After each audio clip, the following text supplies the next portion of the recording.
Well, first of all, they obviously both, I thought, played extremely hard and really impacted the game. We'd kind of decided pregame, Jaden's had a couple good moments. We kind of decided pregame, again, with a guard, explosive guard backcourt that we were facing, that we maybe would need his defensive impact in the game.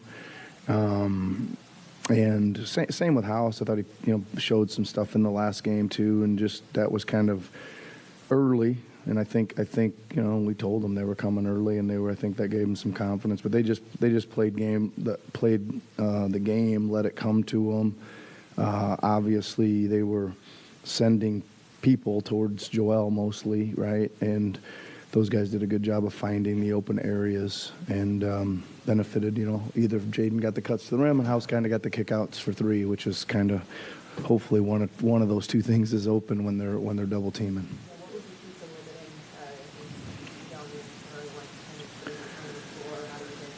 Yeah, I mean, a little bit like I said before the game. I said we're going to use a bunch of guys on them, and we just asked them to just work like the entire possession, like just like chase, get over, even when they're so crafty, stopping and changing directions across the lane and hesitating and stuff. And we just said, just keep chasing and working and don't ever die.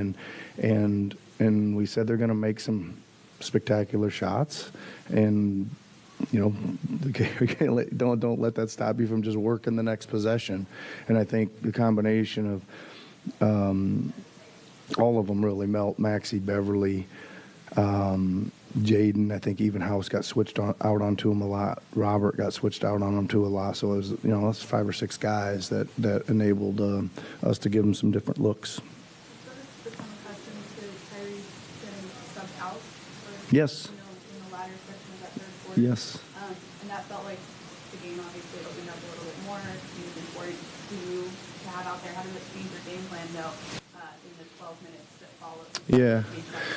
I mean, I think, again, you've watched all the games, right? So you know that the rhythm of trying to start the second and fourth with him and usually Tobias is kind of the game plan. But you got to coach the game that's in front of you, right? And it just felt like it was clicking. They had a really great rhythm going, and it's just sometimes you don't, even though you're trying to think about later, sometimes you got to coach the 3 minutes in front of you. And we just kind of decided, like, these guys are in such good rhythm, let's leave them, and then let's, we're going to have to do something a little different at the start of the quarter, and so we did. And again, I think that's a some key plays there. I thought Jaden made a key play, House made a key play, Tobias made some key play. The other guys made some good plays, and I was really, really happy with the way they executed. They pulled a couple of sets out that were, we hadn't used yet, and we hadn't used very much this year, and got a couple baskets out of them. I thought, man, that was that's a good idea by probably Melt or somebody, to run it, and they kind of moved the pieces even, and so it was great that they could execute and find some baskets.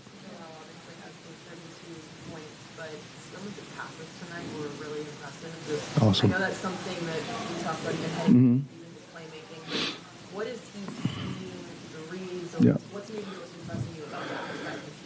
Yeah, I think the first part is that he really wants to do that, right? He understands that he needs to do that to help our team. So that's always like the first point, that he's willing to do it. The second part of it is, the guy's got to make the right reads, cut, and do the right things. It's like probably our offensively for sure. The other night against Boston, we just weren't doing it, right? Like, it's one of the two things we weren't doing that impacted that game. So we talked a lot about it today at shoot around. We worked on it a lot today at shoot around, and at least the guys took it forward. 29 and 10 for Tobias tonight, but he's had at least 15 every night so far this season. All been solid in the preseason. How has he lived up to that tag? Yeah, again, I think I keep saying that this is kind of what I'm expecting from him. He can shoot the three. He can take it in transition. He can play a little ISO on the low block, get it to some areas. I like that he's continuing to be aggressive, and he's finding it. I think Tyrese probably overdid it a little bit tonight, but he kept looking for him and running plays for him and calling his number a lot, which was the right thing most of the time, but maybe a little too much. But he's in a good aggressive mindset, and he's feeling good about his game. Coach, when you were up at the end of the game, it's usually NBA etiquette to just Yeah. down. But knowing the fact that this tournament, point differential can be a factor. Did you tell your guys? We were absolutely playing that out at the end. I'm not sure we gained or lost anything on that. Maybe we might have gained a bucket, but it seemed like we kept playing, get a bucket, and then we'd get one right back. I don't think the total points matter. I think it's a differential, but we were certainly trying to get stops and not hold, and play those last 3 or 4 possessions out. Yeah. Yep. So did that combined with maybe what the locker room was just like, does it feel different when you're like, okay, this wasn't just a regular season? Well, I think everybody understands that, the importance of trying to get through this thing, and we put ourselves in the situation where we were done if we didn't win. We were done if we didn't win. So it doesn't mean we're going to go through now, but at least there's some possibility, right, that we could. It's going to be difficult, right? Because the team that's 2-0, we lost to. I don't know what they did tonight, or I haven't seen a score or anything. But they're 2-0, so even if they drop one and we both end up 3-1, they're going to get the nod. But hopefully we can sneak in. Hopefully they'll drop 2, or hopefully we can sneak in on a second. There's a few second place teams that get to go on as well, I think. Last one, good. Yeah, I think that's about as good a job as you can do on those 2 guys. I mean, I really do. They were feeling, I think, some intensity from us and some hard work, and both of them shot up for them. It's a pretty low shooting percentage, so I think that's about as good as you can do on those guys combined. Thanks, Coach. All right, thanks everybody.